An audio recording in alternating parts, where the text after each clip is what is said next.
আর এদিকে নির্বাচন কমিশনের তৎপরতা তো আপনারা জানেন। শাসক দল বলছে প্রতিদিন নির্বাচন কমিশন নিয়ম পাল্টাচ্ছে আর মানুষকে হয়রান করছে। তৃণমূল কংগ্রেসকে হারানোর প্ল্যান করেছে বিজেপিকে সুবিধা পাইয়ে দিতে।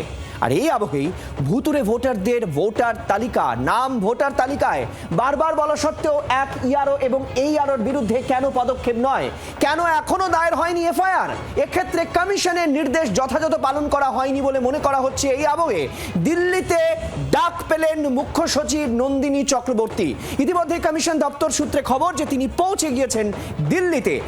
আমি এই মুহূর্তে সরাসরি চলে যাব, আমাদের প্রতিনিধি অর্কদীপ্ত মুখোপাধ্যায় আমাদের সঙ্গে রয়েছে। অর্ক, একটু আগেই তোমার সঙ্গে কথা হচ্ছিল যে নন্দিনী চক্রবর্তীকে ডাকা হয়েছে, একাধিক অভিযোগ রাজ্যের প্রশাসন সেগুলোকে এক্সিকিউট করেনি। এক্ষেত্রে মুখ্য সচিবকে ডেকে সেগুলোই জিজ্ঞাসাবাদ করা হবে, তাই তো? একেবারে এক্সিকিউট করা হয়নি।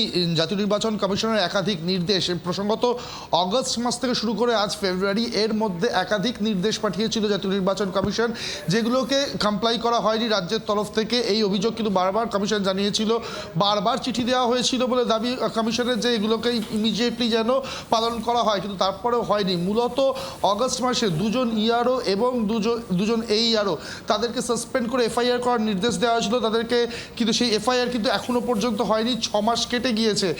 অগস্ট মাসে তৎকালীন মুখ্য সচিব তাকেও এই বিষয়ে কিন্তু ডেকে পাঠানো হয়েছিল দিল্লিতে জাতীয় নির্বাচন কমিশনের অফিসে, এবং একই কারণে ব্যাখ্যা চাইতে কেন এত মাস কেটে গেল এই স্টেপটা নেওয়া হয়নি সেটা জানতে চেয়েও কিন্তু সেটা ব্যাখ্যা চেয়েই তা আজকে মুখ্য সচিবকে ডেকে পাঠানো হয়েছে বলেই কমিশনের সূত্রে খবর। শুধু তাই নয়, এছাড়াও বেশ কিছু অবজারভার যারা বিভিন্ন জেলায় পশ্চিমবঙ্গে এই মুহূর্তে কাজ করছেন, তাদেরকে কোনো রকম বদলি করতে গেলে বা ট্রান্সফার করতে গেলে কমিশনের অনুমতি লাগে, কিন্তু সেটা কমিশন আগে থেকেই জানিয়ে দিয়েছিল। অর্থাৎ পরিষ্কার বোঝা যাচ্ছে রাজ্য সরকারের কাছে একাধিক বিষয়ে এক্সিকিউট করার অর্ডার দেওয়া হলেও সেগুলো কমিশনের কথা মতো কাজ হয়নি। তাই মুখ্য সচিব নন্দিনী চক্রবর্তীকে ডেকে সে বিষয়ে জিজ্ঞাসাবাদ করা হবে। তিনি দিল্লি পৌঁছে গেছেন।